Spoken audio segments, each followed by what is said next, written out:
Now, I received this email with some interesting questions which I think are of general interest with respect to the conduct of the apprenticeship course, of the practices of how to take this path, this direction that we call nagualism.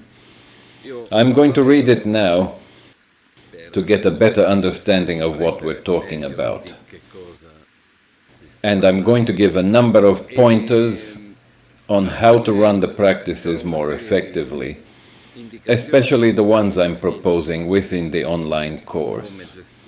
And so a lot of the answers I will give in this video concern not only those who are attending the online course, but also the conduct of one's apprenticeship in general. So I'm going to read the email and then we'll get into the specific points. I'll leave out the initial part and let's get to the point. Email text. I have read everything you have written since your first book came out, but I can say that I have been getting serious about nagualism for about 3 to 4 years now. I have been following your online course since the beginning, and that is what I would like to talk to you about. Lately, I have been feeling stuck and overwhelmed by the amount of information and practices to perform. I haven't been able to keep up with the course for a long time now, except with the sequence, which is the only thing I'm more or less caught up with. It's not that I haven't had results, although all subtle. I've noticed that my life has changed, the attic has started to empty out. I've given up a lot of unnecessary things and I'm managing personal energy better. However, I have no great magical results and 0 special effects. I know they don't count, but it's like I feel stuck and have no proof of the work I'm doing. I don't feel I'm effective, maybe simply because I don't practice enough or do too short sessions. I don't know, but I get stuck with the daily recapitulation that takes up a lot of my time and doesn't give me a way to start the real one. And I often perceive it as a chore. I've been trying to open the timeline in the recapitulation tent, but either I can't do it or I don't understand what I'm supposed to perceive when I open it. I got some spontaneous results with dreaming, including entering the dream directly, intending some actions in dreaming and stabilizing the scene. But these are all sporadic results and not replicable at will. Again, I feel inefficient and often full of doubt. Do I need to start over again? Forgive the length. If you have any advice for me, I would appreciate it. Now, some advice is definitely there. I'm going to start from the beginning, and then I think I'm going to digress quite a bit, because this email opens up a lot of side paths.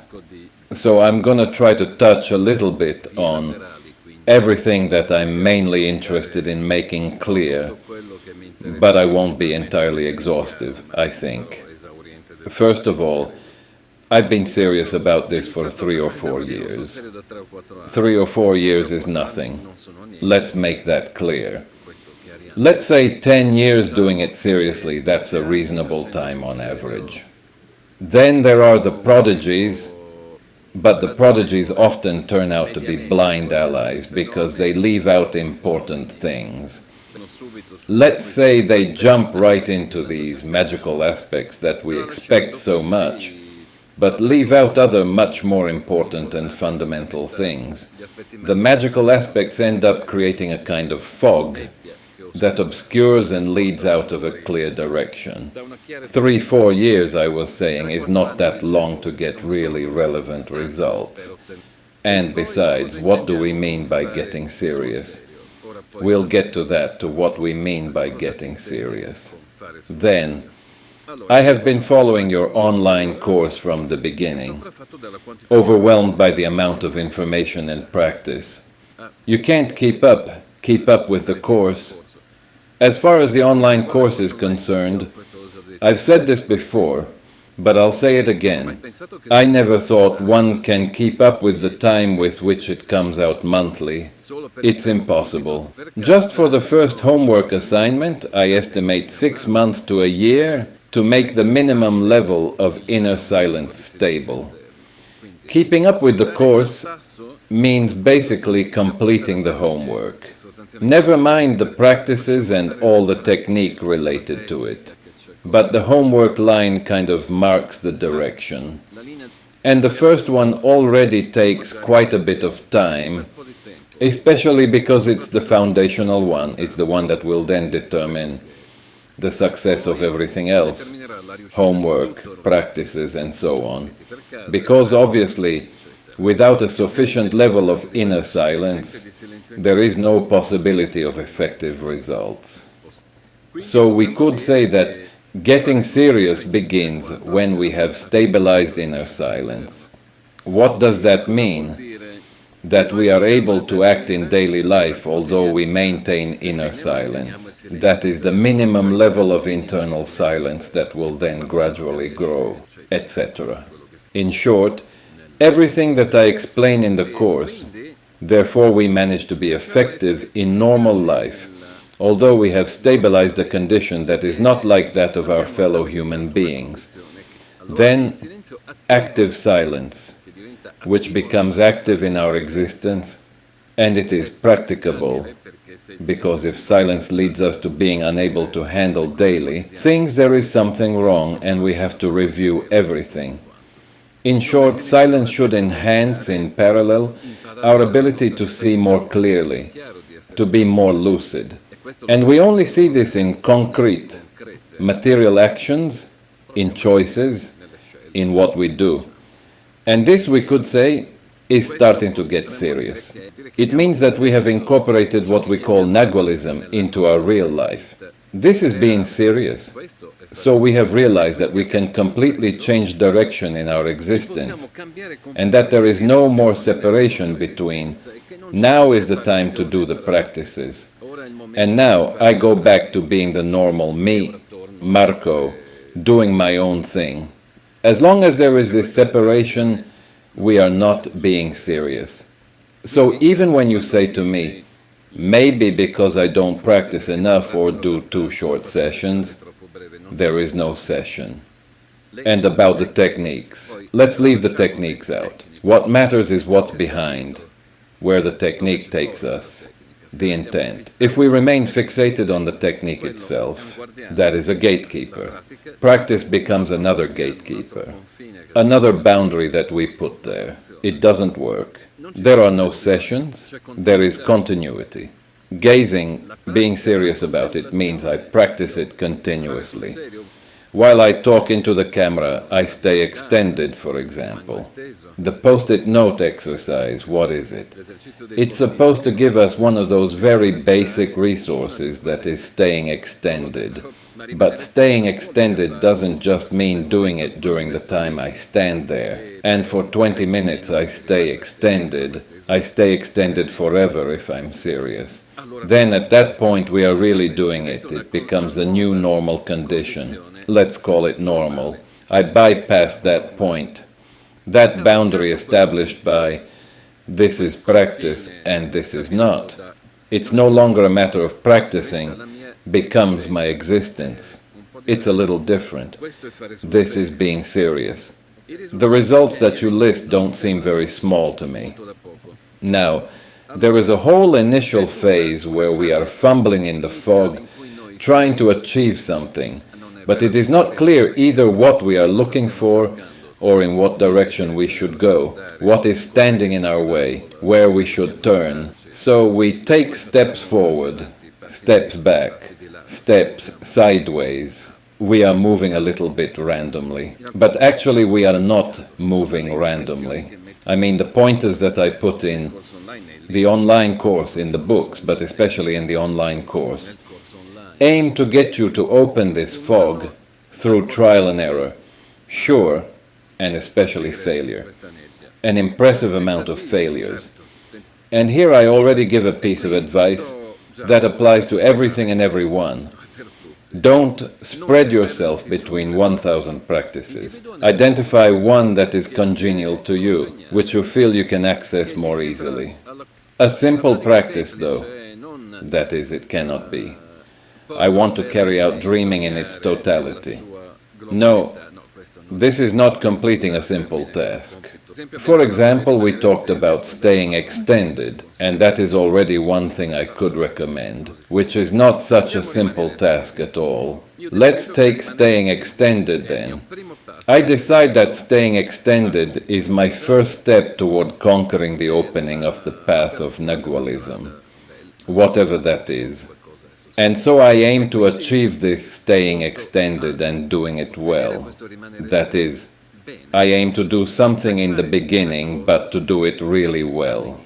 And to do it well means that it becomes connatural with my existence, that it becomes stable, that it is no longer mental, that I don't have to be reminded of it every moment. It means that it works. And more importantly, it means that this thing will lead me to shift, to move the assemblage point, whether I know it or not. Anyway, carrying out something really well to the end makes us do that movement of the assemblage point toward lucidity, the kind of lucidity that warriors are interested in. In the first few meetings, I offer a series of these seemingly simple tasks. And I'm almost 100% sure that they are taken very lightly, that they're not actually completed in the way I've talked about them now. Using the gaze continuously means that we can do it normally, that I don't have to stand there and say, now I'm going to gaze with a continuous gaze. No, it means that I do it naturally, in whatever condition I am in, that it is inherent in my existence when I decide to do it, and that I can change, for example, the use of the gaze from continuous to not continuous, and do it in a really fluid, organic way that is part of my existence. Otherwise, we are not really doing it. As far as the recapitulation is concerned, I know how hard it is. Also because the flyer really doesn't want us to do that. And then we have our whole set of habits that oppose it. Well, the human form, okay, there's a lot of that. The recapitulation should not be taken as a duty. The recapitulation should become enjoyable, like everything about nagualism. Okay, if it's not pleasant, there's something fundamentally wrong with the way we're approaching it. But to make it enjoyable before you even go to the daily recapitulation, which should be very quick actually, if it takes you a long time, it's not working. Before you start recapitulating, do other things related to recapitulating. For example, get familiar with the darkness, merge with the darkness. This is very much related to recapitulation. And then train, open, make the sweeping breath work. The sweeping breath is an end in itself. Or start by recapitulating more immediate events. Very short things, you don't need to take it right away as a duty. It's necessary first to trigger that transition, whereby the recapitulation becomes a pleasant dream that we enter into. This new condition, or rather, this condition that renews us, in which we achieve energetic, physical, mental well-being. And so here again we have to find our own way of approaching it. I am pointing out ways, possibilities to get into things, but really everyone has to find his own. That's also why you can't keep up with the course monthly, especially in the beginning, because it is necessary to find our personal approach, our own gateway. I put so many things available there. Why? To give many possibilities. But you should find an opening key into each topic. The sequence is definitely an access key, if you can take your time to do that too. The important thing is not to necessarily keep up with the timing. It's more important to do it very well, movement by movement, sensation by sensation. Go into the details with the pleasure of doing it. The sequence helps a lot to get obstacles out of the way. And then there is basically the question of energy. This fog that we have at the beginning, in which we can't quite figure out which way to go, is there because we are not understanding how best to use the energy that we have available to us. The fundamental issue, beyond techniques, practices, dreaming, recapitulation, which has so much to do with energy, though. Anyway, the fundamental issue is to understand where we engage energy poorly and take it away from there. If there's one piece of advice I can give, it's to focus on that first. Beyond miraculous techniques, special effects, other worlds, it's all beautiful. But if the energy is not there, all that is just unattainable. We can bang our heads against the wall all we want. But if the energy is not there, we won't go beyond. If the energy is there, we'll go through the wall. We don't even realize that the wall is there. We are already beyond. So the key issue is to deal with our existence, to get into this new perspective in which we use every detail of our existence, every interaction, everything that happens to see where we're inefficiently engaging energy, where we're just jamming it into tangles, where it remains unusable. Human interactions for this are crucial. Without interaction with our fellow humans, we can't see where we're jamming energy. But on the other hand, in interactions we don't see it as long as we stay involved with ourselves, as long as we keep repeating ourselves. Okay, that's the whole part about stalking. Naturally, in the online course there's all of that. It has to be understood a little bit at a time. There's the whole subject of the principles of stalking that has to be taken very seriously. Comprehending what patience is, what cunning is. That is that combination of sweetness and ruthlessness, that balance between ruthlessness and sweetness. But the question of energy is the fundamental question, even there. Starting with the most obvious, easiest, simplest things, where we already know very well that we commit energy unnecessarily.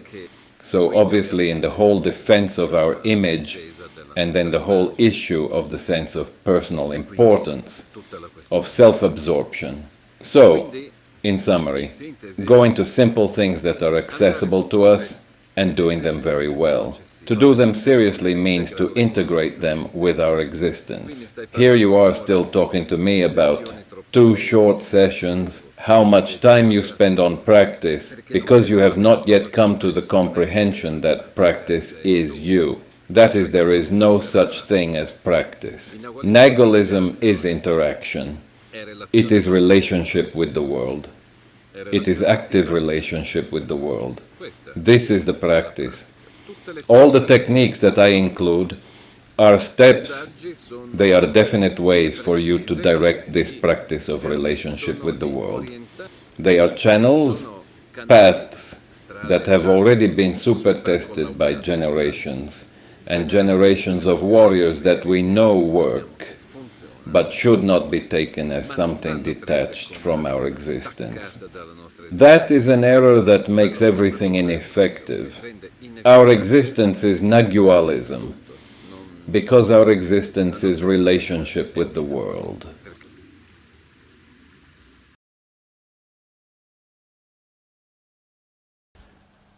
To be clearer, I'll make an addition. What we have to achieve is a conscious and deliberate first movement of the assemblage point that follows a precise direction and reaches a precise position. Technical practices, whatever they are, indicate this direction and position.